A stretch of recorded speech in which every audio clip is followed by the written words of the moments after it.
In this video, you'll practice keyword transformations. Here's how it works. You'll see an original sentence, a keyword, and a second sentence with a gap. Your task is to complete the second sentence using the keyword provided.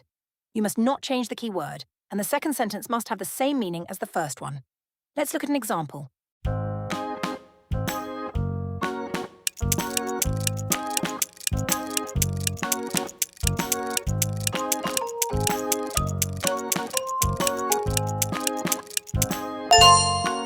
Ready?